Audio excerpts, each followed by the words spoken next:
नमस्कार, आप देख रहे हैं एक्सपोज टुडे न्यूज। आपके साथ में हूं वैशाली। आइए नजर डालते हैं आज की कुछ खास खबरों पर। भोपाल जीआरपी पुलिस को ट्रेन में चोरी करने वाले चोर गैंग के एक सदस्य को पकड़ने में सफलता मिली। चोर आउटर पर खड़ी ट्रेनों में चोरी कर फरार हो जाते थे। जीआरपी पुलिस ने आरोपी से 5,50,000 रुपए का मशरूका बरामद हुआ। ट्रेनों में चोरी किए अन्य कंपनी के 8 मोबाइल, 6 लैपटॉप, 4 ट्रॉली बैग और घटना में शामिल दोपहिया वाहन जब्त किए गए। जीआरपी थाना प्रभारी जाहिर खान ने मीडिया से चर्चा के दौरान बताया कि फरियादिया आकांक्षा निवासी भोपाल जो ट्रेन सोमनाथ एक्सप्रेस से सूरत से भोपाल की 8 दिसंबर 2024 को यात्रा कर रही थी। उन्होंने स्टेशन भोपाल आने से पूर्व अपने ट्रॉली बैग गेट पर लाकर रख दिए। जब ट्रेन आरिफ नगर आउटर पर धीमी हुई तो कोई अज्ञात बदमाश दोनों ट्रॉली बैग चोरी कर ले गया। बैग में 3 सोने की अंगूठी, 2 कीमती घड़ी और कपड़े अन्य सामान थे, जिसकी कुल कीमत 97,000 रुपये थी। फरियादी की रिपोर्ट पर टीम गठित कर स्टेशन भेजी गई और आरोपियों को चिन्हित करने के लिए सीसीटीवी फुटेज खंगालना शुरू किए गए, जिसमें एक संदेही चिन्हित किया गया। लगातार 15 दिन तक भोपाल के आरिफ नगर आउटर के आगे आरोपी जानकारी पुलिस जुटाने में लगी हुई है। तस्दीक के बाद आरोपी आसिफ को पकड़ने में सफलता मिली। आरोपी ने पूछताछ में घटना को अपने 3 अन्य साथियों के साथ मिलकर देना स्वीकार किया है। सभी आरोपी भोपाल सब्जी मंडी में हमाली का काम करते हैं। फरार तीनों आरोपियों की तलाश जारी है। बेसिकली नकबजन नहीं है, वो चोर हैं। ट्रेनों में अक्सर ये होता है कि जब हम यात्रा करते हैं तो सामान चोरी हो जाते हैं। उसके 2-3 पैटर्न हैं जो हम जनरली हमने ऑब्जर्व किए हैं कि पैटर्न ये है कि कई बार प्लेटफॉर्म पे जब ट्रेन खड़ी होती है तो जो प्लेटफॉर्म पे असामाजिक तत्व चोर वगैरह होते हैं वो सामान निकाल के यात्री को ले जाते हैं। मोबाइल छीनने जैसी घटनाएं हो जाती हैं। तो वो आइडेंटिफाई करना फिर भी आसान इसलिए होता है कि प्लेटफॉर्म पूरी तरह से कैमरे से सुसज्जित है, तो जनरली वो पकड़े जाते हैं। इसलिए इतनी बड़ी घटनाएं लगातार नहीं होती, वो रेयरली हैं।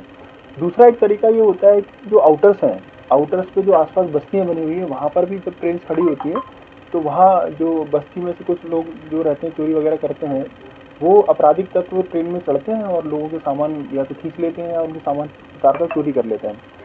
कई दिनों से ये देखने में आ रहा था कि लगातार ट्रैवल बैग चोरी होती है। जो ट्रैवल बैग बड़े ट्रॉली बैग होते हैं उनको उतारना इतना आसान नहीं होता, क्योंकि उसमें काफ़ी सामान भी रहता है, कपड़े वगैरह रहते हैं और ये उतारना इतना ईजी नहीं रह जाता है। हम लोगों ने ये जब घटनाएं हो रही थी तो प्लेटफॉर्म पे भी सब कैमरे ढूंढवाए, आउटर्स पे भी जा के जो है काफ़ी पतारासी करी, लेकिन कोई ठोस सुराग नहीं लग रहा था। इसी घटनाक्रम में 8 तारीख को दिसंबर में एक घटना हुई। आकांक्षा करके एक फरियादी है जो भोपाल में रहती है। जब वो सूरत से भोपाल लौट रही थी सोमनाथ एक्सप्रेस से, तो आउटर पर ही जब ट्रेन पहुंचती है और कई सारे यात्री गलती करते हैं कि वो गेट खुला होता है और अपने सामान गेट पर रख लेते हैं। तो उन्होंने भी अपना जो ट्रॉली बैग था बड़ा वाला वो गेट पर रखा और बाकी सामान लेने अंदर चली गई, जिससे कि निकलते समय आसानी से उतर जाए स्टेशन आने के पहले। लेकिन उसके बाद ये हुआ कि जब ट्रेन बाहर आउटर पर खड़ी हुई, आउटर से पहले ही खड़ी हुई, तो कोई उनका बैग चुरा के ले गया। उस पर मामला स्टार्ट किया गया था। बैग में उनके इस्तेमाली कपड़े वगैरह थे, सोने की अंगूठी भी थी और भी सामान थे, घड़ियाँ वगैरह थी, कीमती सामान थे। उस पर इन्वेस्टिगेशन हमने प्रोब किया। जब उस घटना को लेकर इन्वेस्टिगेशन प्रोब हुआ तो हमको कहीं आउटर्स पे भी कुछ नहीं दिखा और नहीं देखने के बाद फिर हमने धीरे से सोचा कि आउटर के अलावा ट्रेन कहाँ और रुकी थी। जब हमने उसके चार्ट लिए तो हमको मालूम पड़ा कि ट्रेन आउटर के पहले भी रुकी थी। जो आरिफ नगर ब्रिज आप देखेंगे तो वहाँ आउटर नहीं है, आउटर शुरू होता है फर्स्ट सिग्नल से, डी केबिन से, लेकिन आरिफ नगर ब्रिज आउटर के पहले की जगह है जहाँ आसपास बस्तियाँ भी नहीं है। तो वहाँ जब ट्रेन खड़ी हुई तो वहाँ के कैमरे जब हम खंगालते पहुँचे तो उसमें कुछ संदेही दिखे, ट्रैवल बैग ले जाते हुए बाइक पे। तो हमको लगा इतनी रात को 2:30-3 बजे कौन जो है इतने ट्रैवल बैग लेके बाइक से निकलेगा। इस पे जब हम आगे बढ़े हैं और फुटेजों को लेके, तो फिर हमको जब बाहर से हमने सूचना संकलन शुरू किया तो हमको मालूम पड़ा कि 3-4 लोग हैं जिनके नाम हमारे पास आए कि इन लोगों की गतिविधियाँ ट्रेन की पटरियों के आसपास देखी जाती हैं। ये लोग कई बार वहाँ जुआ भी खेलते हैं या वहाँ रातों को घूमते रहते हैं। ये सूचना जब हमको प्राप्त हुई तो टीम ने, वरिष्ठ अधिकारियों को निर्देश था, हमने ये सूचना से हमारे एसआरपी सर को अवगत कराया। तो उसके हिसाब से हमने एक टीम तैयार करके 15 दिन लगातार उसी एरिया में रात भर रेकी की है। 15 दिन रेकी करने के बाद जो पहला आदमी हमारे पकड़ में आया वो आसिफ करके एक लड़का था। आसिफ 22 साल का है और ये नारियल खेड़ा गौतम नगर का रहने वाला है। आसिफ को पकड़ के जब वो पूछताछ की, क्योंकि वो बहुत ज़्यादा डिनाई इसलिए नहीं कर पाया क्योंकि फुटेज में हमको दिख ही रहा था वो जाते जाते मैच हो गया। तब उसने बाकी 3 साथियों के और नाम बताया। ये चारों लोग उसी एरिया के रहने वाले हैं, सेम एरिया के रहने वाले हैं और बाय प्रोफेशन ये लोग मंडी में, जो सब्जी मंडी है आरिफ नगर ब्रिज के नीचे जाके, वहाँ पर हमाल का काम करते हैं। तो जब इसने बताया अपनी पूछताछ में कि जब हमाल का काम करते करते कई बार काम नहीं मिलता था मंडी में, तो फिर उसके जो 3 साथी हैं उसमें से कुछ के रिकॉर्ड भी हैं। उन्होंने कहा कि आजकल हम ये काम कर रहे हैं तो साथ में जुड़ जाओ, उसमें पैसा अच्छा खासा है और फालतू की हमाली भी नहीं है।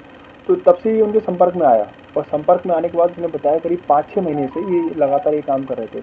ये करते ये थे कि इनको मालूम था कि इन्होंने ट्रेन चिन्हित कर रखी थी कि कौन सी ट्रेन है जो आउटर के पहले भी रुकती हैं। तो जो चिन्हित ट्रेनें जब उनके आउटर के पहले रुकती थी और जनरली वो दरवाजे खुले होते हैं एसी कोचेस के, लोग खुले रख जाते हैं कि स्टेशन आने वाला है कई बार, और सामान निकालते हैं तो ये आसानी से उसमें चढ़ते थे। 2 लोग चढ़ते थे, 2 लोग नीचे रहते थे और ये चढ़ के यात्रियों के ट्रेवल बैग जो ट्रॉली बैग में उठा के नीचे अपने दोनों साथियों को देते। तो बाइक से लोग आते थे। एक बाइक भी हमने बरामद करी है जिसका उपयोग घटना में हुआ है। अभी दूसरी बाइक और रह गई और 3 जो आरोपी उसके फरार हैं, नामजद हो गए हैं वो। और ये जो आरोपी था इसने फिर जो सामान इसके हिस्से में आया जितना जाके, तो काफ़ी सारा सामान था। 8 लैपटॉप थे उसमें, 6 लैपटॉप थे, 8 करीब मोबाइल हैं, ट्रैवल बैग हैं कई सारे। ये सारे के सारा सामान इसके पास से जब्त हुआ है। इसको रिमांड पे भी लिया था। अभी जितना भी सामान जब्त हुआ है इसके अलावा भी ढेर सारा सामान जब्त होना है, लेकिन सबसे बड़ा काम जो है वो उन सामान को चिन्हित करना है कि किस किस जगह पर ये मामले रजिस्टर्ड हुए हैं। जिसमें से अभी की स्थिति में जो मामले सामने आए हैं वो हमारे पास भोपाल के 4 मामले करीब सामने आए हैं। विदिशा का है मामला, इटारसी का मामला है। और जैसे जैसे हम उसको आगे और बढ़ाते जा रहे हैं कि कौन सी चोरियों में FIR निकाली जा रही है, सामान तो जब्त कर लिया, उसके हिसाब से अभी और भी मामलों का इसमें खुलासा होगा। साथ ही जब 3 साथी और उसमें मिलेंगे जो नामजद, उसमें लगातार टीम लगी हुई है साइबर की हेल्प से भी, तो बाकी जो सामान गया होगा FIR में उसको भी वो भी मिलने की पूरी संभावना है, मिलेगा जो भी सामान गया हुआ है। तो ये एक मायने में एक बड़ी ब्रेक थ्रू सफलता इसलिए भी है क्योंकि जनरली अगर कोई चोरी ऐसी होती है कि सिंगल होती है और उसमें अगर हम उसको पकड़ भी लेते हैं तो उसका इम्पैक्ट उतना ज़्यादा नहीं आता। लेकिन ये इस तरह से चोरी है कि इन चारों लोगों ने गैंग बना के चोरी करते थे, काफ़ी टाइम से करे आ रहे थे। तो एक तो जो पुलिस ने इसको पकड़ा है, फर्स्ट टाइम GRP में इसको पकड़ा हुआ है इस चोर को, तो वो घटनाएं एकदम से रुक गई हैं। अब अभी हम देख रहे हैं कि जो क्राइम के पैटर्न है उसमें जो घटनाएं लगातार इस तरह की चल रही थी वो एकदम से सीज हो गई हैं, क्योंकि ये गैंग सक्रिय था। हमको समझ में आ गया कि इसके बाद कोई अभी गैंग ऐसा नहीं था जो ये काम कर रहा था। तो इसका जो इम्पैक्ट आया है वो अच्छा आया हुआ है। इस खबर में फिलहाल इतना ही। आगे की तमाम अपडेट्स जानने के लिए जुड़े रहें एक्सपोज टुडे न्यूज़ के साथ। नमस्कार।